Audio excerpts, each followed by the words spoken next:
Pacific Ocean isn't just the largest body of water on Earth. It's a force of nature that has swallowed entire fleets, unleashed waves taller than skyscrapers, and changed the course of history more times than we can count. It covers more than 63 million square miles, bigger than all the land on Earth combined. From its sunlit tropical lagoons to its freezing storm-lashed northern coasts, the Pacific is as unpredictable as it is immense. Here, volcanic islands erupt straight from the seafloor. Earthquakes can shift the ocean itself, and a calm horizon can turn into a 50-foot wall of water in minutes. This is the beating heart of the Ring of Fire, the most unpredictable region on the planet. Sailors have feared it for centuries. Storms here can stretch for hundreds of miles, tossing ships like driftwood. Typhoons roar in from the west, hurricanes spin in from the east, and somewhere in between, rogue waves rise out of nowhere to smash anything in their path. The Pacific doesn't just test ships, it tests people. And it doesn't care if you're a warship captain, a fisherman, or a lone sailor chasing a dream. Today, we're diving into the deadliest face of the Pacific Ocean. Its sheer scale, its brutal natural hazards, and the disasters that still haunt its waters. When you stand on the shore of the Pacific, it's easy to feel small. And that's because you are. The Pacific stretches from the icy waters off Alaska all the way down to the stormy seas of Antarctica, nearly 9,000 miles north to south.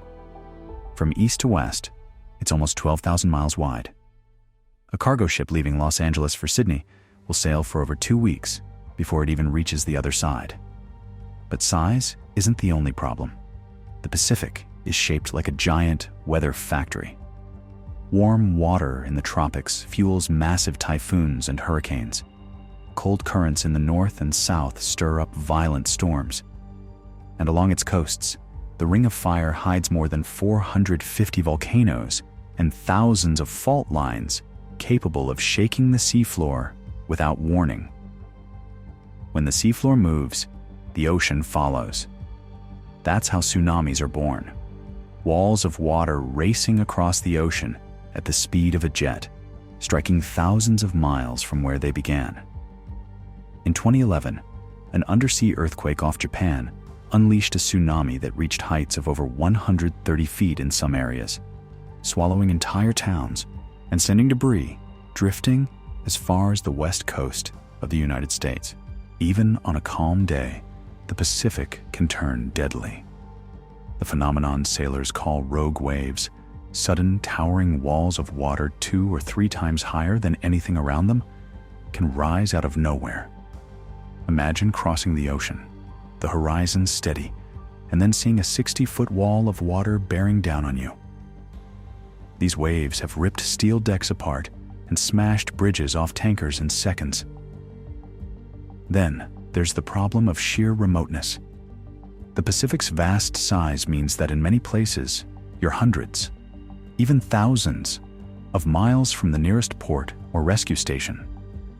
When something goes wrong out here, a storm, a fire, a collision, help might not arrive for days. That isolation is part of what makes disasters in the Pacific so unforgiving. It's an ocean that doesn't just have dangerous spots. The danger is everywhere. And during World War II, those dangers multiplied. This wasn't just an ocean anymore. It became the largest battlefield in human history.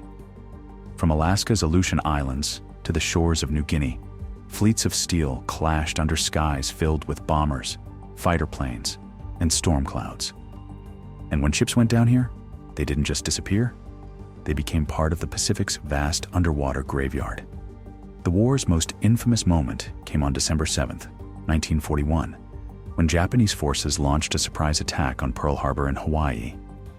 In less than 2 hours, more than 2,400 Americans were killed, and much of the U.S. Pacific Fleet was crippled.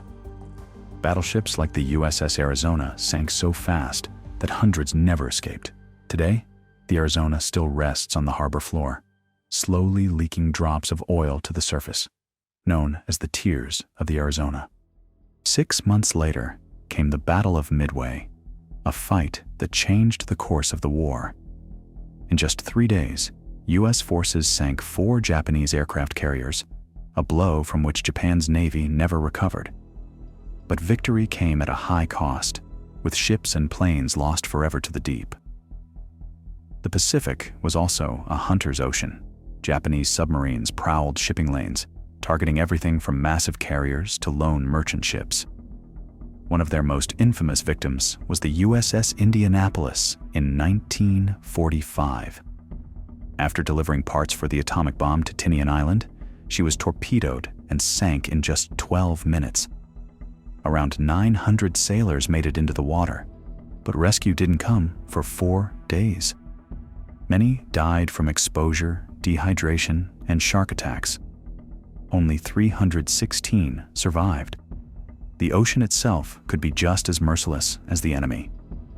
In December 1944, Typhoon Cobra tore through the U.S. Third Fleet in the Philippine Sea. Waves reached 70 feet, and winds roared over 100 miles per hour. 3 destroyers capsized and sank, taking nearly 800 men with them. Survivors described the storm as a battle where the enemy was invisible, but everywhere at once. When the war ended in 1945, the Pacific never forgot. In places like Truk Lagoon, once a major Japanese base, dozens of warships and planes still rest in the clear blue water, slowly being claimed by coral. Beneath its waves lie thousands of wrecks, and with them, the bodies of countless sailors and soldiers who never came home. You might think that once the war ended, the Pacific became a safer place to sail. It didn't. Even in times of peace, this ocean has been the stage for some of the deadliest disasters in history, and unlike wartime losses, there's no enemy to blame. Just weather, human error, and the raw power of the sea. One of the most horrifying happened on December 20th, 1987, in the Philippines. The passenger ferry MV Doña Paz was crossing the Tablas Strait when it collided with an oil tanker carrying thousands of gallons of fuel. The explosion lit the water on fire, and within minutes, the ferry was an inferno. It had been carrying more than twice its official capacity, over 4,000 people. Only 24 survived. The rest were lost to flames or the sea, making it the deadliest peacetime maritime disaster ever recorded. Storms have been just as merciless. In 1998, during the Sydney to Hobart yacht race, a fast-moving system swept across the fleet with hurricane-force gusts and 50-foot waves. 6 sailors died, and dozens of yachts were damaged or abandoned. Rescue crews fought through the chaos, pulling survivors from the churning sea in one of the largest maritime rescue operations in Australian history. And sometimes, tragedy comes from a perfect mix of bad luck and bad conditions. In 2015, the cargo ship El Faro was sailing from Florida to Puerto Rico when it steamed straight into Hurricane Joaquin. The storm's winds reached 140 miles per hour. The ship lost power, took on water, and sank in 15,000 feet of ocean. All 33 crew members were lost. The Pacific's dangers aren't limited to ships. On March 8, 2014, Malaysia Airlines Flight MH370 vanished somewhere over the southern Indian and Pacific Oceans with 239 people on board. Despite one of the largest search efforts in history, most of the wreckage has never been found. It was a chilling reminder that in this vast expanse, even with satellites and GPS, something or someone can simply disappear.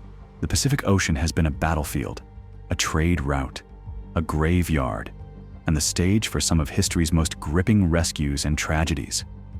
From Pearl Harbor to the wrecks of Truk Lagoon, from ferries swallowed by fire to yachts lost in sudden storms, it has proved time and again that it can't be tamed. Technology has made navigation safer, but not the ocean itself. Out here, a single mistake or a single wave can turn routine into disaster. That's why the Pacific commands respect, So the next time you look out over a calm blue horizon, remember, in the Pacific, danger can be just beyond the line where sky meets sea. And if you're into true stories, mysteries, and the world's most dangerous places, hit subscribe and join me for the next journey into the unknown.